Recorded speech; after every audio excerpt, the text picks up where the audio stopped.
읽은 본문 말씀을 중심으로 해서 복된 가정이라는 제목으로 말씀을 나누도록 하겠습니다. 5월은 무슨 달이라고 그럽니까? 가정의 달. 5월은 가정의 달. 6월은 무슨 달이라고 그럽니까? 예? 오은의 달. 아우, 좀 대단하네요. 실록의 달은 언제입니까? 이 달이 실록의 달 맞습니까? 저도 잘 몰라서 묻는데 제 눈치만 보시네요. 아마 5, 6월을 실록의 달이라 이렇게 하지 않겠나 봅니다. 오늘 저녁에는 이 복된 가정이라는 제목으로 말씀 나누겠는데 어떤 가정이 복된 가정일까? 복된 가정이 그러하다고 한다면 우리의 가정은 복되다 할 수 있겠는가? 복되다 할 수 없다면 어떤 점에 문제가 있는 것인가? 하는 것을 생각하면서 말씀을 나눌 수 있기를 바랍니다.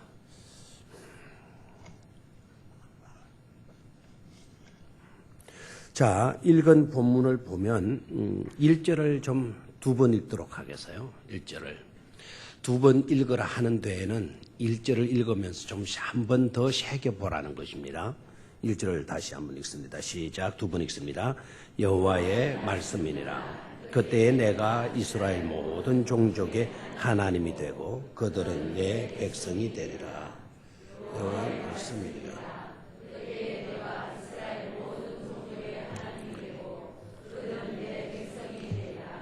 아멘. 자, 여호와의 말씀이다. 그러니까 이 말씀은 권위가 있는 말씀이라는 거예요. 그러니까 아주 그 뒤에 말씀이 중요할 때 하나님의 말씀이니라. 딱 시작하고 선포하고 말씀을 시작해요.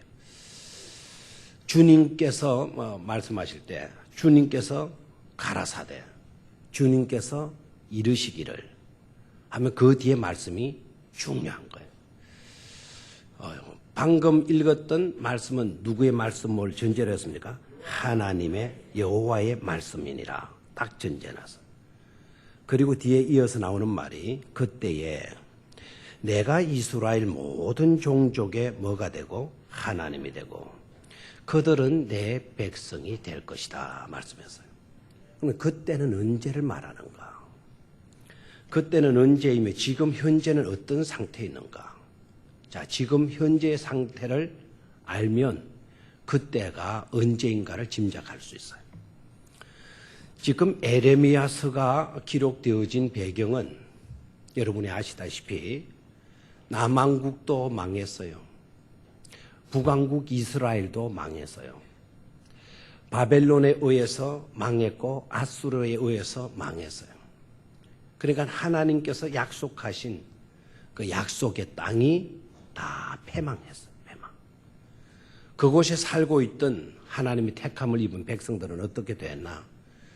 나라가 무너지는 것으로 끝난 것이 아니고 거기에 살던 사람들이 바벨론으로 아수르로 포로로 끌려간 그와 같은 상태였다는 거죠. 그러니까 그때를 생각하기 전에 지금 이 때는 어떤 때인가?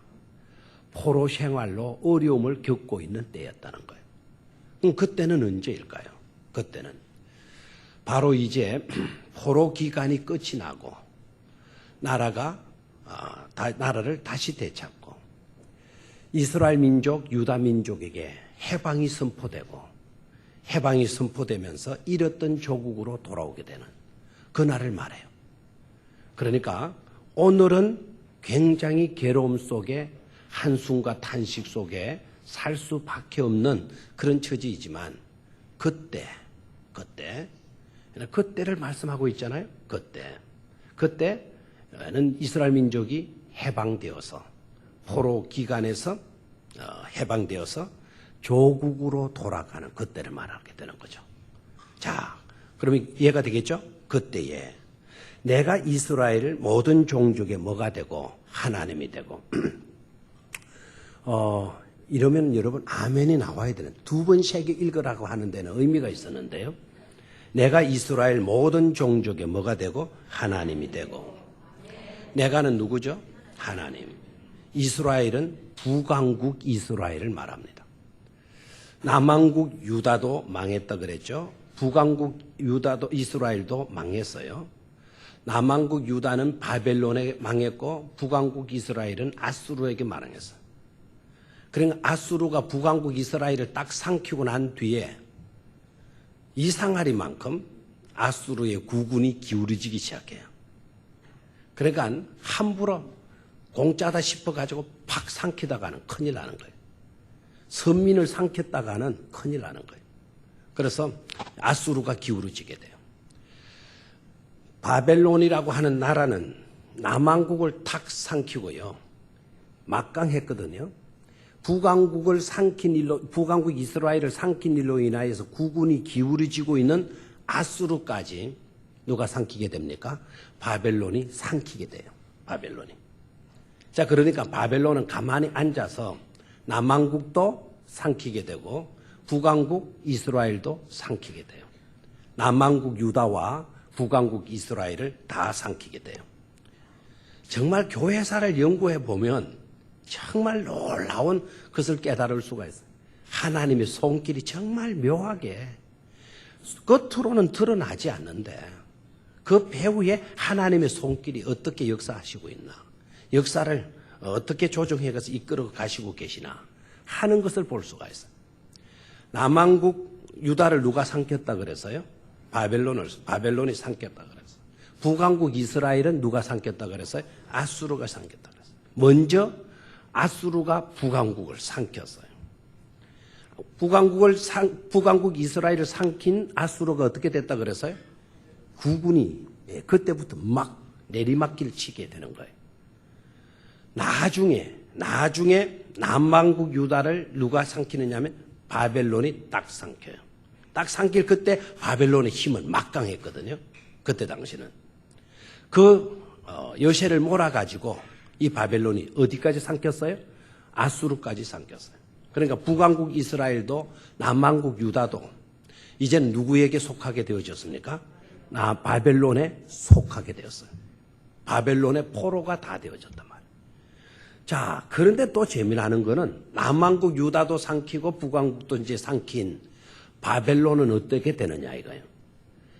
놀랍게도 남왕국 유다를 삼키게 되면서 그때부터 이제는 바벨론이 또 내리막길을 치게 되는 거예요. 그러나 아수르는 이미 바벨론에 망해버렸어요. 이제는 최강대국이 바벨론입니다. 바벨론. 더 이상 강한 나라가 없을 정도였어요. 그래서 바벨론이 북왕국도 남왕국 유다도 딱 삼켰어요. 그러면 이제 태평 세월이 전개되어야 되지 않겠습니까?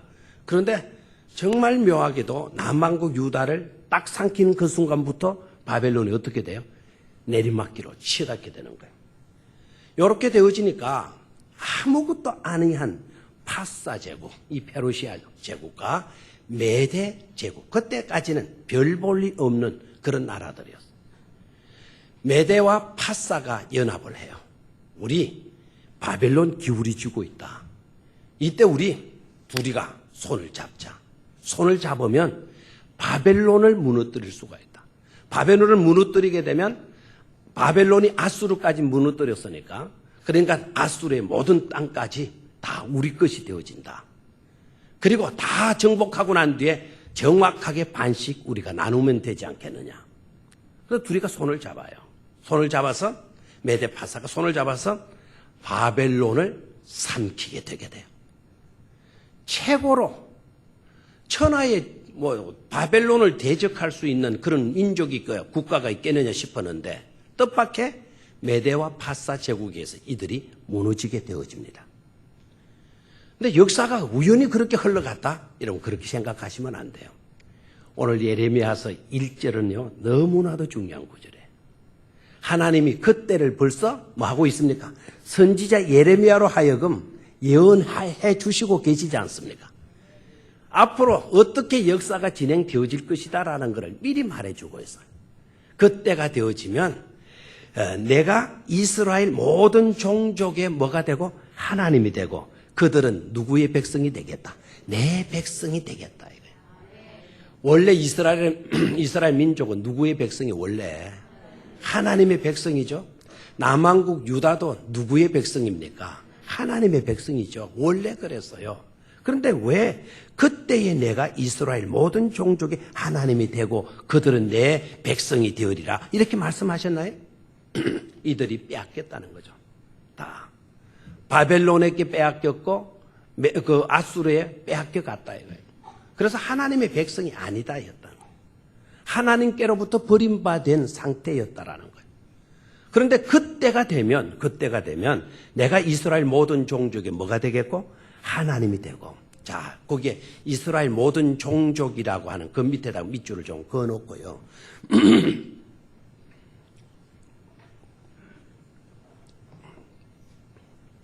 제가 읽은 성경이 지금 어느 성경이 제가 지금 혼돈이 돼가지고 그러는데요. 여기에 성경 4권을 지금 제가 다 지금 방금 확인을 했어요. 여기에 오기 전에 제가 조그만한 제 사무실에서 이 본문을 다시 한번 읽고 묵상을 하고 내려왔는데, 제 그 사무실에서 읽은 성경은 그 1절이 어떻게 되어져 있는 거 아니까, 내가 이스라엘 모든 종족의 하나님이 되고 이렇게 되어 있지 않고, 내가 이스라엘 모든 가족의 하나님이 되고 이렇게 되어져 있어요. 종족보다는 가족이라는 말이 좀 더 친근감이 있죠. 그렇죠? 5월은 가정의 달이니까. 오늘 낮에 가장 아름다운 단어 중에 하나가 무슨 단어라 그랬어요? 가족이라 그랬어요. 가장 강한 결속력을 가지고 있는 단체가, 집합체가 뭐라 그랬어요? 가족이라 그랬어요. 이 가족이 얼마나 귀한지 몰라요. 가족이요. 근데 이스라엘 모든 가족의 뭐가 되고 하나님이 되고 그 가족들은 내 백성이 되리라 말씀하셨습니다. 여러분, 어떤 가정이 복된 가정이냐 이거예요. 하나님의 가족, 하나님의 가정이 되어야 복된 가정이 비로소 될 수가 있다라는 사실이에요. 여러분, 하나님의 가족이 되었습니까? 여러분들은? 아멘입니까? 그러면은 여러분들은 근원의 모든 문제는 해결이 됐어요. 여러분들의 가정은 누가 뭐라 그래도 어떤 가정? 복된 가정이에요. 복된 가정. 속으로는 또 아니다 이렇게 생각하죠. 우리 집 구성은 아닙니다. 아니 우리 집이 뭐 복된 가정이면 뭐 저런 집들은 다 무슨 가정이 되겠냐 이거죠. 여러분, 아무리 호화롭게 지어놓은 집이라도 그 집이 하나님의 택함을 입지 못한 집이라고 한다면 절대로 복된 가족이 될 수가 없다라는 사실입니다. 그렇잖아요? 이 종족이라고 하는 말을요, 영어 성경으로 보니까 클랜 돼 있어요. 클린에 이자만 빠졌네. CLAN. 이 클랜이라고 하는 단어는 일족이라는 뜻이 일족. 예? 예. 씨족도 되고 일족. 예. 그러니까 씨족이죠, 내나. 예? 클랜. 한 씨족, 한 종족. 저는 이것보다 패밀리가 좋아요. 패밀리가. 예? 한 가족, 이스라엘 가족의 뭐가 되고 하나님입니다. 하나님의 택함을 입은 가정 되실 수 있기를 축원합니다. 원래 하나님은 우리를 선택하셨어요. 이스라엘을 선택하셨어요. 그들에게 가정을 이루어 주셨다면 그 가정도 하나님께 속한 가정들인 겁니다. 그런데 이스라엘이 잘못 살았거든요. 하나님을 거역했거든요. 하나님이 그토록 싫어하는 우상을 숭배했단 말이에요. 너도 나도 다 우상에 치우쳤어. 아무리 선지자를 통해서 경각심을 불러일으키도록 가서 지적해 주었는데도 다 건성으로 들어. 회개하라고 선포하지만 너네들 이러다가 하나님의 심판받는다고 이렇게 선지자들이 가서 외치지만 그때뿐이에요. 그때뿐. 조금만 지나면 여전히 또 옛날 버릇으로 돌아가는 거예요.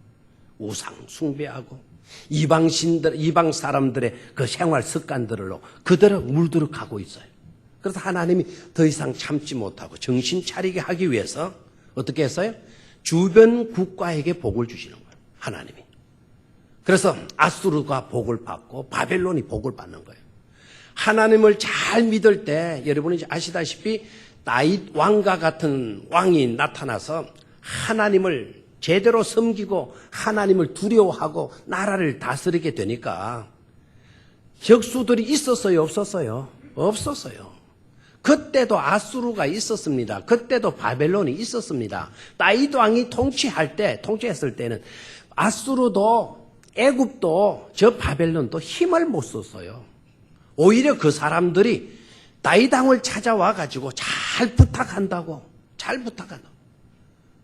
여러분, 뇌물을 가지고 와서, 선물을 가지고 와서 다윗의 마음을 살려고 노력들 하지 않았습니까?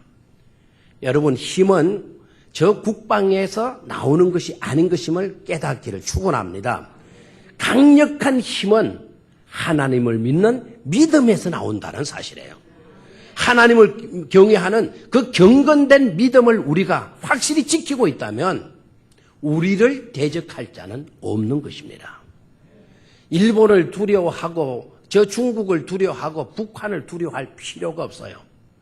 우리 남한, 우리 4,500만, 이 남한 우리 가족들, 우리 식구들이 한 가지로 정신 차리고 하나님을 똑바로 믿는 그런 민족이 되면 소련이 우리한테 러시아가 우리한테 와서 잘 봐주고 있어.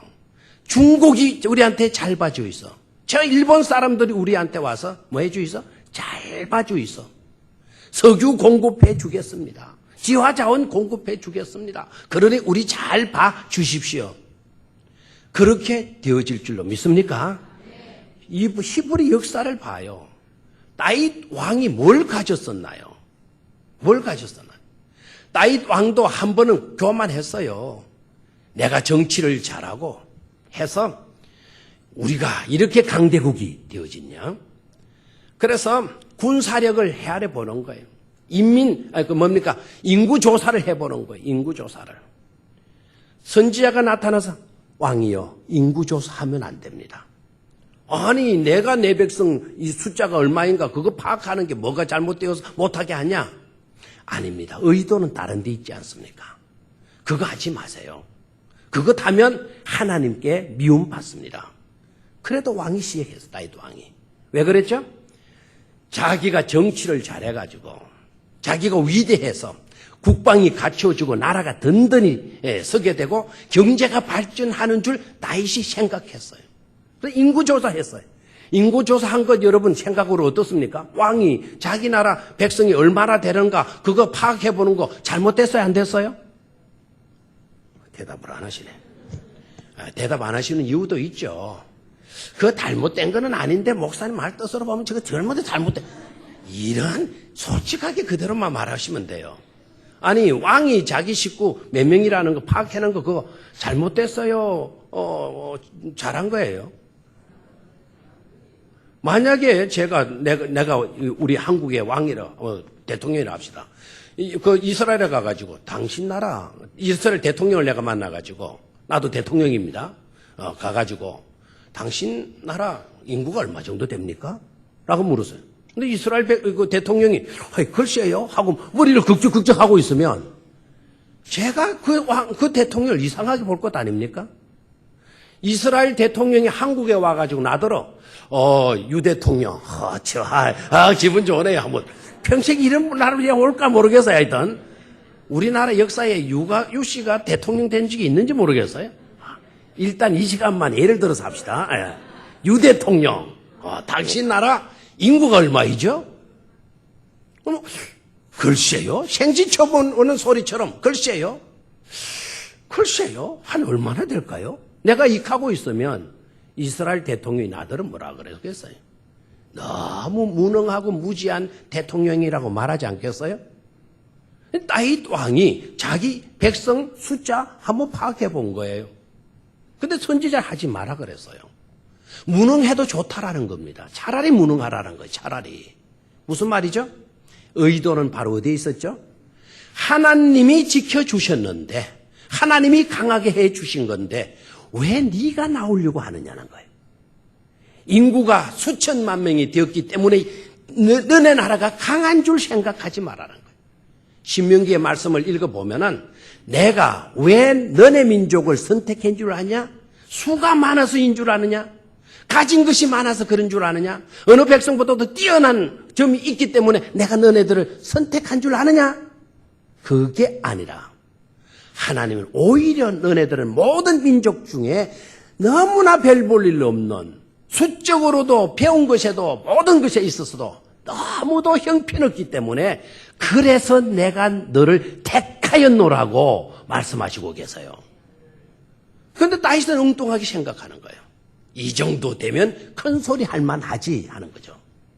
하나님과 멀어져 있어서 하나님과. 하나님을 의지해서 하나님으로부터 복을 받아서 우리 민족이 이렇게 강대국이 되었다. 힘 있는 나라가 되었다. 그 고백이 나와야 되는데 그 고백에서 멀어지고 있는 겁니다.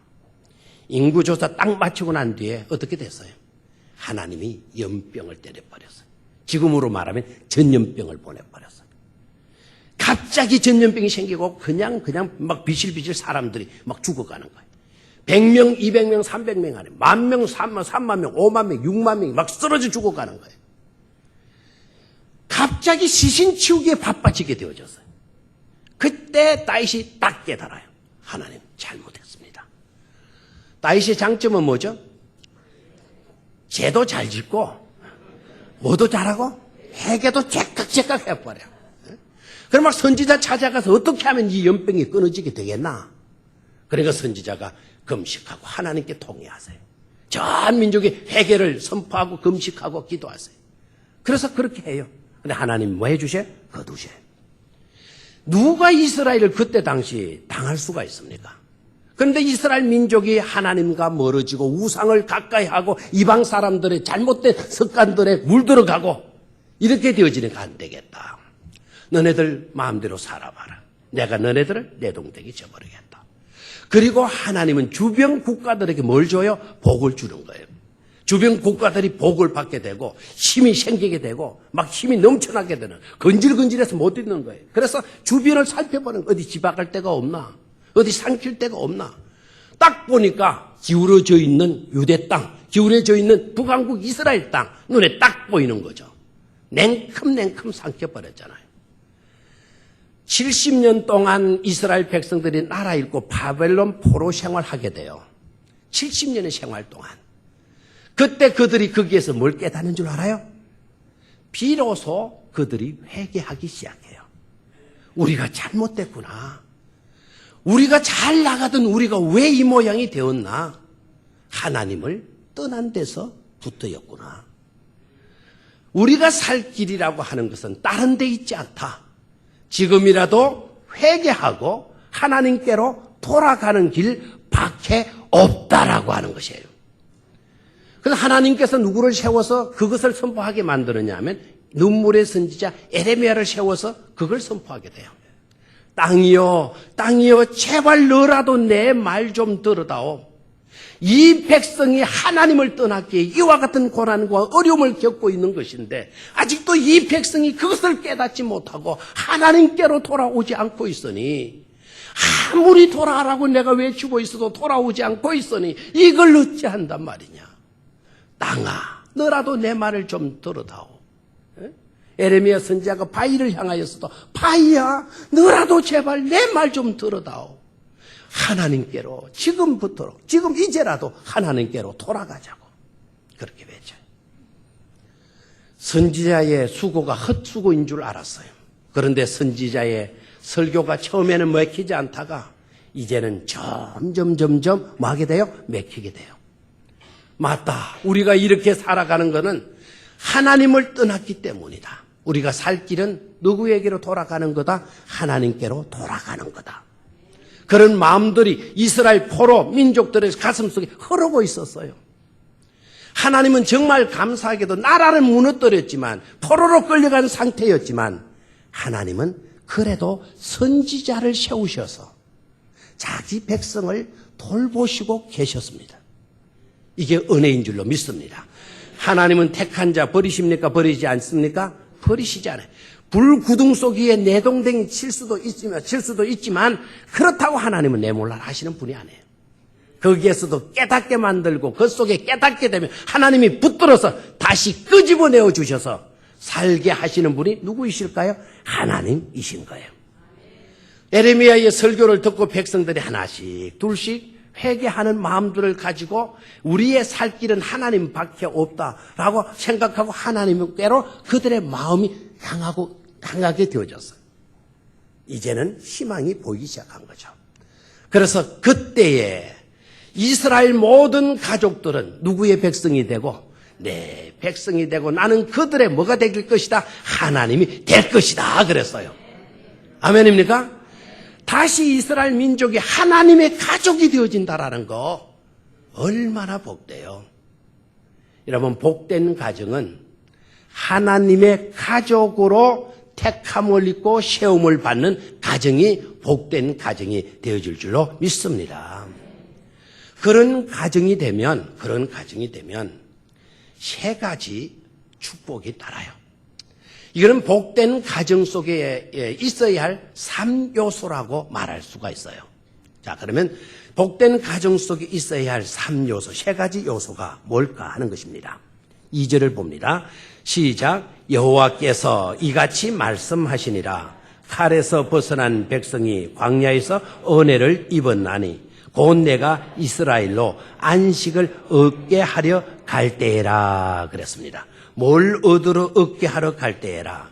안식을 얻게 하러 갈 때에라 그랬어요.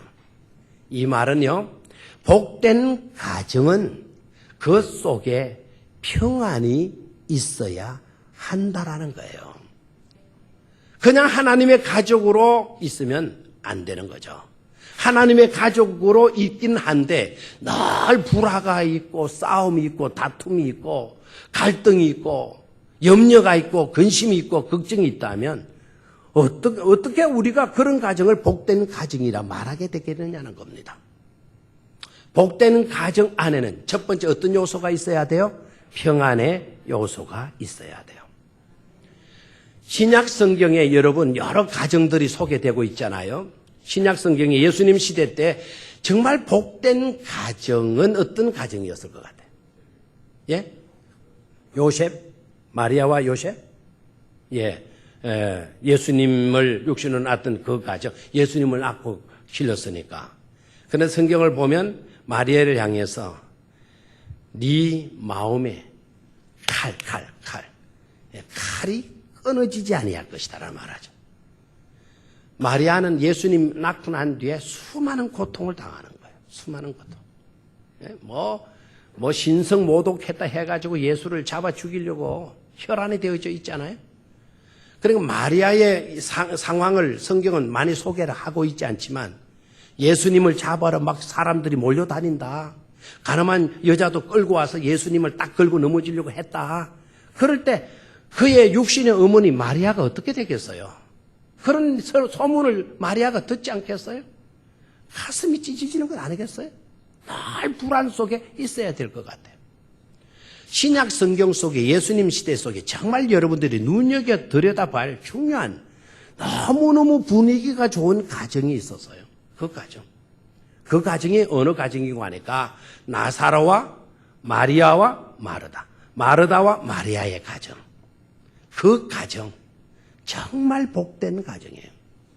그 가정의 부모들은 없는 것 같이 보이죠? 나사로도 총각, 마르다도 처녀, 마리아도 처녀. 아무도 장가가거나 시집가지 않았어요. 3남매만이 덩그렇게 살아요. 그것도 화로운 주택 속에 산 것도 아닌 것 같아요. 가난하게 지낸 것 같아요. 왜냐하면 그 동네가 가난한 동네니까. 그런데 어떻게 가장 행복한 복된 가정이라고 제가 말씀드릴까요? 여러분, 그 가정은 너무나도 분위기가 좋았던 가정이에요. 아무도 아멘을 안 하네요. 뭐가 좋았어요? 분위기가. 동의를 아직은 못할 겁니다. 너무 가난한데 무슨 분위기가 좋아. 근데 그 가정 들어가 보면 정말 좋은 가정이에요. 얼마만큼 좋은 가정이냐? 인류 특급 호텔보다도 그 가정이 정말 복된 더 좋은 가정이었어요. 아직도 해답이 안 나와요? 예수님이 예루살렘에 들리시면 예루살렘은 온 흩어진 이스라엘 민족, 유대 민족이 늘 예루살렘을 찾는 곳이에요.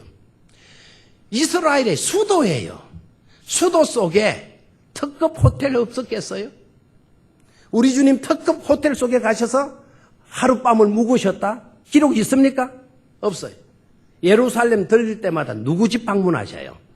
마르다와 마리아 집 가셔서 그곳에서 쉼의 시간을 가진단 말이에요. 그러면 마리아와 마르다의 가정 속에는 뭐가 있었습니까? 쉼과 평안이 넘쳐날 줄로 믿습니까? 예수님이 그 가정 되면 평안한 거예요. 그 가정 가면 모든 걸 내려놓고 쉴 수 있는 것으로 생각을 하신 거예요. 그 가정 가면 안식할 수 있다라는 걸 예수님이 아셨기 때문에 특급 호텔보다도 어디에 가셨어요? 마르다와 마리아의 집에 방문하신 거 기억납니까? 비록 가난해도, 비록 부모님은 계시지 않다 하더라도 동생들 두 누이 동생이 있고 한 사람의 남자밖에 없는 집안이라도 너무 분위기가 좋아요. 너무 분위기가 좋아요. 그런 가정이 복된 가정인 줄로 믿습니다. 오늘 본문에서 봐요. 너네들 포로에서 있다가 너희들 귀환하게 될 거다. 귀환하게 되면 그냥 몸만 귀환하는 것이 아니다. 너네들 가족들이 다 쉼을 얻게 될 것이다라는 거예요. 뭘 얻게 될 것이다? 쉼, 안식을 얻게 될 것이다라는 겁니다. 여러분들의 가정 속에 평안이 있게 되어질 것이다라는 거예요. 평안의 가정, 평안의 가정. 평안이 있는 가정이기 때문에 너네들의 가정은 무슨 가정이 될 수가 있다? 복된 가정이 될 수가 있다라는 것입니다. 여러분, 지난날의 어려움 속에 빠졌다 하더라도 지난번에 잘못 생각하고 행동한 일로 인하여서 나라도 잃고 모든 가진 것 다 잃어버려서 포로로 고생만 해온 그와 같은 입장에 있는 자라도 회개하고 주님께로 돌아가기만 하면 복된 가정의 중요한 요소인 평안을 얻게 되어질 줄로 믿습니다. 반드시 이 과정 속에서 거치할 것이 있다 그랬죠? 그럼 바로 뭡니까? 이스라엘 민족, 여기서 배워야죠. 옛날에는 하나님을 덩젓들었어요. 가서 엄청나게 고생했어요. 엄청나게 어려움 겪었어요. 엄청나게 얻어터졌어요. 얻어터졌지만 그래도 하나님이 버리시지 아니하시고 깨닫게 해주셔서 하나님께로 그네들의 마음이 돌아서게 되었고 회개하고 이렇게 변화되게 되어졌다는 사실이에요. 그렇게 되어지니까 하나님이 그들에게 해방도 안겨주시고 복된 가족에 하나님이 되어주시고 그리고 그 속에 있어야 할 평안의 은총을 덧입혀 주신 줄로 믿습니다.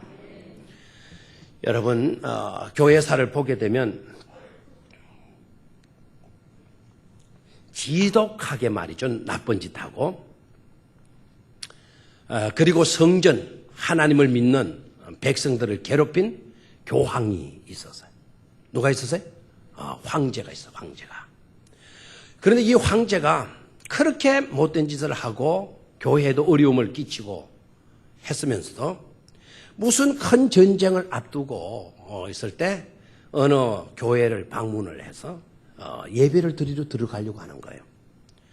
그때 여러분 어거스틴을 키웠던 유명한 선생님 한 분이 계시는데 그 교부라고 하는데 암브로시우스라고 하는 유명한 스승이 계세요. 그분이 성전 문 앞에 딱 서서 그 황제에게 말합니다. 황제는 이곳에 들어갈 수 없습니다. 그래서 그래도 황제가 굉장히 당혹하면서 자네가 누군가? 나는 이 교회 지금으로 말하면 목사입니다. 옛날에는 신부였어요. 나는 이 교회를 섬기는 신부입니다. 자네가 내가 누구인지 알기나 하냐? 네, 정확하게 알고 있습니다. 당신은 이 나라의 황제이죠. 그런데 왜 내가 이 성전에 들어가서 예배할 수 없단 말이냐? 당신은 너무나도 이 나라에 그리고 교회에 하나님께 나쁜 짓을 했기 때문에 들어갈 수가 없습니다. 죄인이기 때문에 못 들어간다. 악질적인 죄인이기 때문에 못 들어간다 그랬어. 그랬더니 이 황제가 노발대발한 거죠. 내가 너를 죽일 수 있다라는 거 모르냐? 이 성전을 무너뜨릴 수도 있고 이 성전을 세울 수도 있는 힘이 내게 있는 거 모르느냐? 뭐라 그러겠어? 암브로시우스가 당신이 세운다고 성전 일수가 있는 줄 생각하십니까? 당신이 무너뜨린다고 성전이 없어지는 줄 아십니까? 황제여, 하나님의 성전은 하나님이 지으시고 하나님이 지켜나가시는 것입니다. 당신이 나를 처형할 수 있어도 나는 내 영혼까지는 당신이 나를 죽일 수는 없는 것이랍니다. 황제가 노발대발. 황제가 똑똑해. 여러분 암브로시우스가 잘했어요? 못했어요?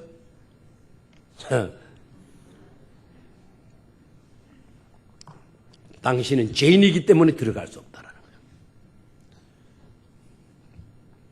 죄인은 성전에 들어와서 예배할 수 없나요?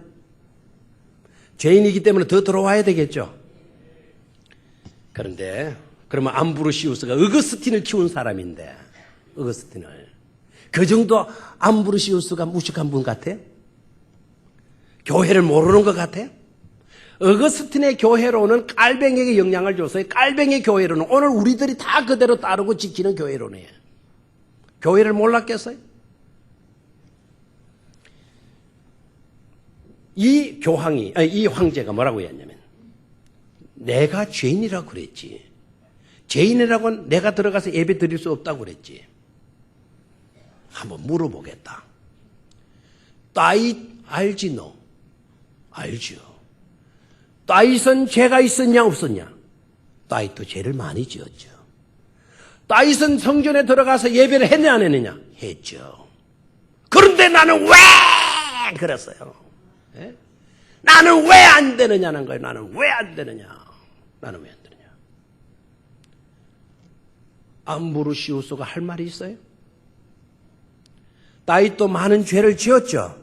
살인죄, 거짓말죄, 간음죄, 수많은 피도 흘렸어요. 그런데 성전에 들어가서 예배했어요, 안 했어요? 했어요, 안 했어요? 했죠. 암브로시우스가 뭐라고 대답을 해야 돼? 다윗도 수많은 죄를 지었는데도 성전에 들어가서 예배했다. 네가 뭐간데 내가 성전에 들어가서 예배하겠다는데 왜 못하게 하냐? 그랬어요. 암브로시우스가 뭐란 줄 알아요? 다윗처럼 황제여 하나님 앞에 무릎 꿇고 눈물 흘리며 통회하며 자복했습니까?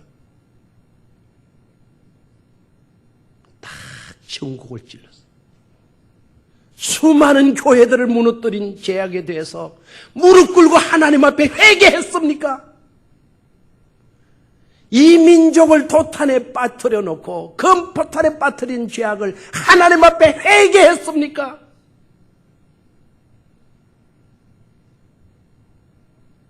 회개하지 않은 당신은 이 성전에 들어갈 수 없답니다. 다윗은 눈물 뿌려가면서 하나님 앞에 회개하고 들어가요. 당신은 뭐냐는 거예요.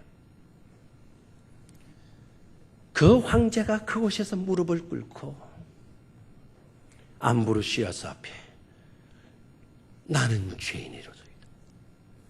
나는 어떻게 해야 되겠는가? 그때 암브로시우스가 황제여 하나님께 회개하시오.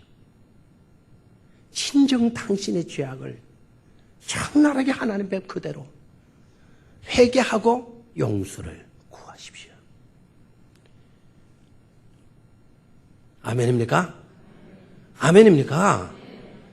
여러분 진정한 평안은 하나님 안에 있는 것임을 깨닫기를 축원합니다. 우리가 자격이 있어서 우리가 죄 없어서 이곳에 나오냐 생각하면 안 돼요. 하나님 앞에 다 회개하고 주님께로부터 죄 씻음 받고 하나님의 의로운 백성들로 인정받고 인침받고 이 자리에 나왔습니다. 하나님이 우리를 구속해 주셨어요. 하나님이 우리를 책임져 주신다고 하셨어요. 하나님께서 우리를 하나님의 자녀라고 인쳐 주셨다고 말씀해 주셨어요. 하나님을 믿는 믿음 있기에 우리의 삶 가운데는 평안이 있을 수가 있고 여러분들이 머무는 가정도 여러분이 살고 있는 삶의 터전 속에서도 평안이 자리 잡을 수 있는 줄로 믿습니다. 평안은 다른 데서 오는 것이 아니에요. 하나님 앞에 회개하고 하나님 앞에 근원적인 모든 문제에 대해서 해결함 받았을 때에 세상이 뺏어갈 수 없는 평안을 소유하게 되는 것입니다. 두 번째로 하나님의 복되는 가정 안에 두 번째로 있는 반드시 있어야 할 요소. 자, 3절입니다. 3절 시작. 옛적에 여호와께서 나에게 나타나사 내가 영원한 사랑으로 너를 사랑하기에. 아멘. 내가 어떤 사랑으로? 영원한 사랑으로 너를 사랑함으로. 너무 좋아요. 두 번째, 복되는 가정 안에 있어야 할 요소가 뭘까요? 사랑이에요, 사랑. 지옥과 천국의 차이점이 뭘까요? 지옥에는 미움만 있는 거예요. 미움만. 그리고 지옥에는 지적만 있는 거예요, 지적. 그리고 지적이라니까 땅에 번지수 말하는 그거 말고 손가락질하고 그냥 흉보고 하는 그런 지적. 이게 잘못됐고 너는 저게 잘못됐고 그 사람은 그게 잘못됐고 그저 잘못된 것만 지적하는 것. 이런 사람 있으면 피곤하게 되는 거예요. 지적 안 당할 사람 있어요, 없어요? 없죠. 자기는 지적 안 당할 사람인 것처럼 그렇게 말을 하는데 그렇게 지적하고 있는 그것도 지적받아야 돼, 그 사람. 그렇죠? 다. 지옥에는 뭐만 있고? 지적만 있고 미움만 있고. 천국의 특징은 뭘까요? 천국에는 사랑만 있다는 사실이에요. 여기에 사랑이라고 하는 영원한 사랑이라고 표현했습니까? everlasting loving. 끝이 없는 거예요. 영원한 사랑. 그 사랑이 어디에 있습니까? 하나님의 가족 속에 있다라는 거예요. 하나님의 가족 속에. 사랑은 그러면 뭘까요? 사랑은? 자, 유행가라고 여러분 다 따르면 안 돼요. 자, 유행가 속의 사랑. 사랑이 무엇이냐고 물으신다면 눈물의 씨앗이라고. 그것도 그냥 눈물의 씨앗이 이렇게 안 부르잖아요. 눈물의 씨앗이라고 이렇게 부르죠. 말하겠어요. 그것도 그냥 말하겠어요. 이렇게 가요. 말하겠어요. 하잖아요. 그 노래 부르는 사람이 아마 그래서 잘 부르는 것 같아요. 사랑이 무엇이냐고 물으신다면 눈물의 씨앗이라고 말하겠어요. 별 재미가 없잖아요. 눈물의 씨앗이라고 말하겠어요. 자, 좋습니다. 유행가 속에서 사랑은 눈물의 씨앗. 그러니까 사랑을 하면 돼요, 안 돼요? 안 되는 거예요. 사랑하게 되면 울게 된다는 거예요. 눈물의 씨앗을 심는다는 거예요. 그럼 언젠가는 울게 된다라는 겁니다. 실제적으로 사랑했다가 찔찔 짜는 여자들, 남자들 많이 봅니다. 옛날에는 여자들이 막 울었었는데 지금은 남자들이 쫓겨나가지고 그냥 아이고 많이 들어오고 있어요. 사랑은 눈물의 씨앗이라고 말하겠다라는 거예요. 여러분 그럴까요? 만약에 사랑이 그런 사랑이고 있다면 정말 사랑해서는 안 돼. 사랑이 없는 세상으로 돌아가야 돼. 사랑이 없는 세상으로 돌아가면 좋을까요? 삭막해서 어떻게 살아요? 또한 사랑을 이런 식으로 이야기를 하대요. 사랑을 하면은 예뻐져요. 그 노래 좋죠. 그 다음 구절이 너무너무 좋아요. 정말 호박같이 생긴 사람들 너무너무 위로를 받을 수 있는 내용. 아무리 못생긴 호박꽃도 사랑을 하면은 뭐예요? 예뻐져요. 그래서 참말입니까? 거짓말입니까? 참말이죠?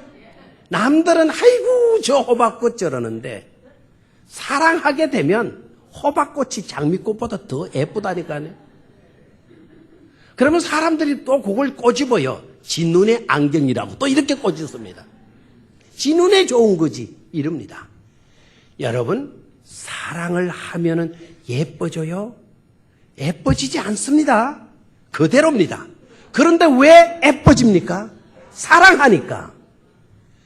아무리 못생겨도 좋게 보이는 것이 그게 뭐라고요? 사랑이에요. 상대방의 허물도 좋게 보이고 상대방의 단점도 좋게 보이고 상대방의 질수도 좋게 보이는 것. 이게 뭐라고요? 이게 사랑이에요. 미움은 뭐라 그랬어요? 좋은 것도 지적하고 나쁜 것도 다 지적하는 거예요. 지적. 감동만 하고 감시자만 있는 거예요. 품어주는 사람이 없어요. 책임지는 사람이 없어요. 메꿔주는 사람이 없어요. 지옥은. 그런데 천국은 메꿔주는 사람이 있어요. 감싸주는 사람이 있어요. 안아주는 사람이 있어요. 또닥거려주는 사람이 있어요. 사랑은 하면 자꾸 뭐 해지니까 예뻐지니까. 여러분의 아무리 약점이 많은 약점 투성이라 하도 우리 주님은 여러분들을 사랑하시기 때문에 그것도 한때의 사랑이 아니라 영원히 영원한 사랑으로 사랑해 주시기 때문에 여러분의 모든 실수는 덮여지고 우리 주님께 수용되어지고 우리 주님이 또닥거려 주셔서 나의 삶에는 행복과 기쁨과 감격이 넘쳐나는 삶이 되어질 줄로 믿습니다. 가정의 좋은 점이 뭐예요? 가정의 좋은 점, 행복한 가정, 복된 가정, 좋은 점이 뭘까요? 세상에서는 넘어지고 실패했다 하더라도 집에만 들어가면 뭐 할 수 있어요? 나를 받아주는 내 자녀들이 있고 내 가족이 있어요. 세상에는 다 망해버렸어도 누구 하나 나를 알아주는 사람이 없다 하더라도 집에 들어가면 나를 끌어안고 울어주시는 우리 어머니가 계시잖아요. 어머니가. 제발 우리 어머니들 몸빼 벗어버리고 청바지 벗어 던져버리고 제발 치마 좀 입으시기를 바랍니다. 뭐 좀 입어버려요? 요새 아이들 얼마나 쫓기고 불안해요. 엄마! 하고 쫓아왔는데 뒤에 막 친구 깡패 놈이 따라오는데 막 엄마! 하고 쫓아왔는데 엄마 청바지가 딱 입고 있네. 청바지 입은 엄마한테 가서 어디에 가서 숨어요? 어디에 가서? 숨을 데가 없잖아요. 숨을 데가. 핫팬티 입고 있는 엄마한테 가서 어디 가서 숨고 있어요? 말도 안 되잖아요. 치마를 좀 입어요. 치마. 옛날에 우리 미친 개한테 쫓기거나 무슨 개가 따라오게 되거나 고양이가 따라오게 되거나 뱀이 나타나가지고 헬렁헬렁 하고 있으면 어떻게 해요? 엄마한테 쫓아 엄마! 해가지고는 그냥 말할 수 있는 설명할 수 있는 기회가 없어요. 엄마 치마 확 올려가지고 그 안에 쏙 기다려가지고 아이고 평안하다 이렇게 숨어 있잖아요. 엄마 치마가 무슨 뭐 산성이 될 수가 있나요? 그게가 요새가 될 수가 있나요? 치마 하나인데. 그런데 엄마 속에 뭐가 있어요? 보호가 있잖아요. 보호가. 내가 실패하고 돌아가서도 어머니는 나를 안아주셔요. 내 눈물을 닦아주셔요. 세상 사람들은 손가락질하고 저 실력 없는 놈, 저 못된 놈, 저 나쁜 놈 이렇게 하지만 그래도 어머니는 자기 새끼라고 나를 또닥거려 주세요. 가족이 좋은 게 뭐가 있어요? 어머니의 좋은 점이 뭐가 있어요? 그 어머니가 아모레 화장품을 발랐나요? 연지본지를 발라서 예쁘나요? 어머니의 가슴 속에는 뭐가 있어요? 사랑이 들어있어요. 사랑. 복된 가정은 누가 뭐라 그래도 사랑이 있는 가정이래야 복된 가정이 되어질 줄로 믿습니다. 허물을 덮어주고 약점을 수용해주고 부족하지만 예쁘게 보아줄 수 있는 거. 그게 뭐라 그랬어요? 사랑이라 그랬어요. 제가 또 장로님들하고 약속한 게 있는데 설교 오늘 짧게 할게요. 그러니까 그렇게 하시라고 다 그렇게 하셔놓고 저놈의 시계는 누가 저렇게 자꾸 돌려놓는지 지금 마지막 세 번째로 복된 가정 안에는 뭐가 있나? 4절 6절을 보는데요. 4절 6절 제가 읽어볼게요. 4절 6절입니다. 처녀 이스라엘아 내가 다시 너를 마리니 세우리니 네가 세움을 입을 것이요 네가 다시 소고를 들고 즐거워하는 자들과 함께 춤추며 나오리라. 네가 다시 사마리아 산들에 포도나무를 심되 심는 자가 그 열매를 따기 시작하리라. 에브라임 산 위에서 파수꾼이 외치는 날이 있을 것인데 이르기를 너희는 일어나라. 우리가 시온에 올라가서 우리 하나님 여호와께로 나아가자 하리라 그랬어요. 자, 여기서 뭘 깨달을 수 있나요? 처녀 이스라엘이 춤을 출 때가 온다라는 거예요. 처녀 이스라엘이 소고를 들고 즐거워하는 자들과 함께 춤추며 나오리라. 지금이 아니고요. 앞으로 그렇게 될 것이라는 거예요. 미래적인 것이죠. 그러면은 처녀들이 소고를 들고 춤을 추는 자들과 함께 댄스를 하면서 이렇게 막 즐겁게 나온다. 복된 겁니까? 복된 것이 아닙니까? 복된 거죠? 자, 그 다음에 그 밑으로 내려가서 네가 다시 사마리아 산들에 뭐를 심대? 포도나무들을 심대. 사마리아는 여러분 빼앗긴 자기 조국이죠. 그러니까 그 조국으로 돌아갔다는 거죠.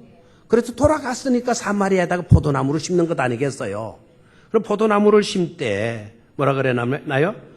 심는 자가 그 열매를 따기 시작하리라. 저를 봐요. 심는 자가 그 열매를 딴다. 옛날에는 불안했어요. 심어도 불안했어요. 왜냐? 심어 놓으면 못하냐? 남들이 따먹을 건데. 내가 오늘 심었대도 우리 포로로 끌려가면 다 헛수고인데 그런 불안이 있었어요. 그런데 뭐라고 그랬어요? 그때는 다시 어떻게 된다? 사마리아 언덕에 포도나무를 심게 될 거고 포도나무 심으면 심는 자가 그 열매를 뭐하게 하리라? 따기 시작하리라. 헛수고하지 않는다 이 말이죠. 그렇죠? 예. 그 다음에 6절 에브라임 산 위에서 파수꾼이 외치는 날이 있을 것이라. 이러기를 너희는 일어나라. 우리가 어디로 올라가서 시온에 올라가서 우리 하나님 여호와께로 나아가자. 아멘. 하나님께로 나아가자. 시온은 하나님의 성전이 있는 곳이에요. 이들이 누구께로 올라가는 겁니까? 하나님께로 올라가는 것입니다. 믿음의 회복을 이야기하고 있어요. 믿음의 회복. 종합해 보면 다시라고 하는 말들로 이어지고 있죠. 다시라는 말들로 이어지는 그 뒤의 내용은 너무나도 아름다운 거예요. 너무나도 좋은 거예요. 너무나도 영광스러운 거예요. 너무나도 감격스러운 것입니다. 이때까지 하나님을 예배할 수 있었나요?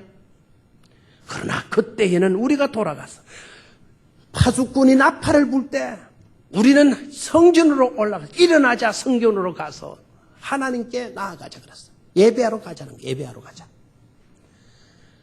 뭐를 알 수가 있느냐 하면 너네들의 앞날은 희망이 있다라는 거예요. 뭐가 있다? 이런 엄청난 영광된 희망이 너희들에게 있다라는 거예요. 여러분 행복한 복된 가정이 되어지려면 세 번째 요소는 뭘까요? 희망이라는 거예요. 희망. 아멘. 우리의 수고가 헛되지 아니하는 희망, 다시 빼앗겼던 땅으로 돌아가는 희망, 옛 믿음을 회복해서 하나님께 나아가서 예배하는 그와 같은 영광, 그와 같은 희망을 우리가 품게 되어지면 오늘의 형편이 좀 어렵더라도 우리는 행복할 수 있는 줄 믿습니다. 사랑하는 우리 성도 여러분, 예배하는 기쁨을 꼭 소유할 수 있기를 축원합니다. 예배를 할 때 기쁨으로 나오는 여러분들 되시기를 축원합니다. 얼마나 좋아요. 뺏겨본 뒤에 알겠습니까? 나라 망하고 난 뒤에, 우리 끌려가고 난 뒤에 그때가 좋았는데 그때 가서 후회할 겁니까? 그때 가서 깨달을 것입니까? 오늘 우리에게 주어지는 시간들, 그 시간들 속에 예배할 수 있도록 정해놓으신 그 시간들만이라도 여러분 놓치지 마시고 예배하는 기쁨을 소유할 수 있기를 축원합니다. 우리 직분자들 제발 분발하셔요. 좀. 왜 우리 직분자들이 나대배 신자만 되려고 합니까? 나대배 신자 되려고 하는 여러분들을 하나님은 왜 직분자로 세우셨겠어요? 말도 안 되는 이야기 아닙니까? 제발 우리 직분자들은 자기 직분 때문에라도 예배 시간에 빠지지 않기를 축원합니다. 축원합니다. 빠질 사람 아멘 안 해도 돼요. 내가 누군지 다 눈을 뜨고 봐야지. 왜 직분자들이 빠져요? 왜? 좀 회사 다니는 이해해요. 주일날은 안 나가잖아요. 평일날 좀 못 나오신다면 주일만큼이라도 철저하게 예배해야죠. 몸이 망가지더라도 좀 예배하다가 망가지면 하나님이 더 불쌍히 여겨주실 것 아닙니까? 예배를 회복할 수 있기를 축원합니다. 이 백성들 봐요. 하나님 멀리하다가 포로생활 70년 했어요. 그제서 깨달았어요. 돌아가서는 우리 예배 철저하게 드리자. 그 희망을, 그 비전을 예레미야가 심어주고 있잖아요. 예배하는 것이 그토록 귀하기 때문에. 여러분들의 가정이 복된 가정이 될 수 있기를 축원합니다. 하나님의 가족이 이미 되어졌어요. 하나님의 가족이 되었어요. 이미. 하나님의 가족이 되어졌으니까 여러분의 가정 속에 평안 넘칠 수 있기를 축원합니다. 두 번째, 영원한 사랑으로, 제발 사랑으로 사는, 사랑의 역사가 있는 그런 가정이 꼭 되시기를 축원합니다. 그리고 희망, 우리에게 좋은 날이 다가오고 있다. 이 희망을 가슴에 품고 복되게 살아가는 우리 병영교회 복된 성도님들이 되시기를 주의 이름으로 축원합니다. 하나님